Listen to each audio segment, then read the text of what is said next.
So, of course, there's been reaction from the organized labor. They've denied that there's been an agreed figure for a new minimum wage after the president said he was sending that to NASS. They say a compromise is yet to be reached between the 250,000 naira, which labor is asking for, and 62,000 naira from the government and organized private sector.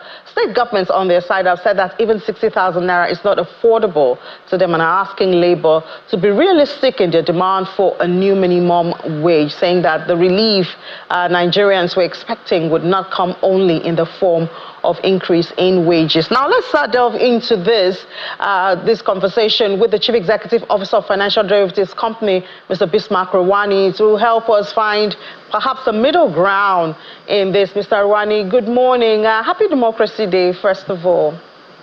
Oh, it's not Democracy Day, but at least 25 years of democracy. The president said democracy is now a way of life. Thankfully so. All right, so what do we make of this? The president saying he's going to send a wage bill to the National Assembly, and Labour is saying we have not even agreed on a number. We see the difference in the proposal from the organized employers and Labour. Very different, 62,000, 250,000. So, I mean, I just wonder what the president would be sending to the lawmakers. I don't know who the speech writers are, but definitely I think what the president is saying, or I believe he was about to say, is that after an agreement, he will send a bill to the National Assembly to make it pass it into a law. I'm not sure that an agreement has been reached. Usually, speech writers, the detail is in the devil is in the detail. The reality is that there's a hope that this thing will be resolved, that the negotiation will lead to an outcome. And when the outcome is now dimensioned, then both for its impact on the public sector, talking about subnationals, the states, the organized private sector, and the informal sector, because that's where most of the employees are. So it is not a relationship. It's not a bi-dimensional parties. It is between the federal government or public servants on one hand, and public service employees on the other. We are having a situation where it is organized labor, the federal government, the state government, the local governments, the private sector organized, and then the informal sector. As long as you employ more than 25 people, you are bound by law to pay the minimum wage. And failure to pay the minimum wage is an offense, punishable by 5,000 naira fine and 10,000 naira for every day, I think, that you do not comply. So the penalties are quite huge. So it's something that we need to consider as the total wages paid in the country versus the productivity and output of the people versus the welfare of the people. So, like Professor Crude said yesterday, this is one of those questions where everybody is right. Labour is right, government is right, minister is right, everybody is right. And when nobody is wrong, then there's no solution.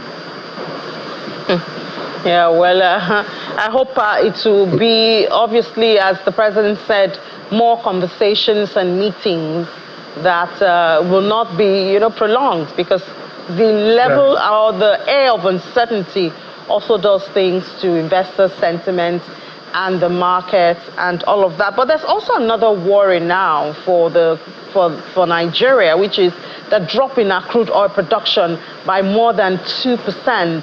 I thought that the issue of oil theft was being dealt with, and I remember the NNPCL had promised that we're going to be doing about 1.7, but it seems we're going farther away from the target.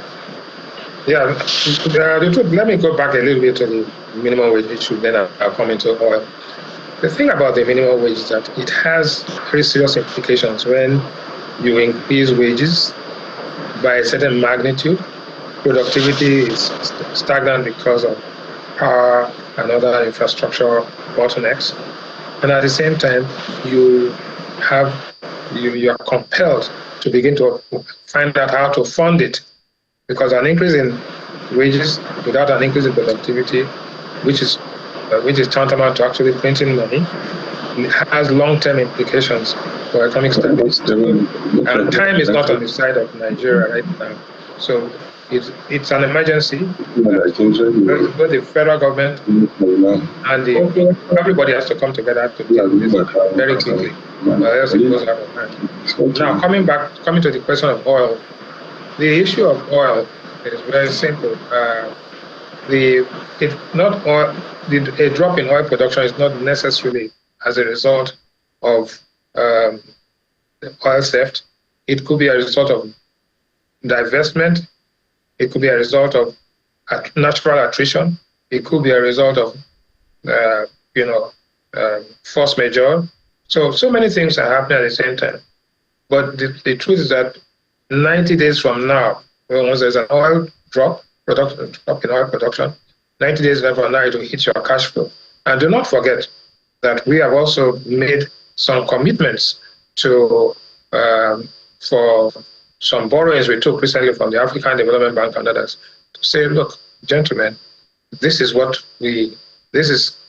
our production, and we have actually projected pre-sold some of that oil. So if we do not produce, we are increasing our liabilities without an asset to make up for it. So I think it's important that we realize that while on one hand you are negotiating very carefully a minimum wage, at the same time our revenues are beginning to decline. Therefore, the affordability, the sustainability, and the implications on long-term macroeconomic stability are things to be seriously considered. And this does not call for an aggressive, combative environment. What we need to do is to come out here and credibly, I use the word credibly, get together so that people are seeing that, one, the government is serious, there's low, reduced ostentation and massive spending, and at the same time that, like I said, all along, that truth is in short supply in Nigeria. Both the people that are negotiating for and the people that are negotiating to receive must have national interest and come credibly to one another, so that the Nigerian people, who are the ones that are suffering right now, who are the casualties of this deadlock, will have to have some succor very, very soon. Because every day that passes, with food inflation reaching the height at which it is today, it's going to be a problem. That's what we should be talking about. Talking about food inflation, Mr. Rewane, the Salah holiday is around the corner. We see a lot of activities, and I wonder what's happening to domestic commodities, when there's more demand. You say it's relatively elastic products.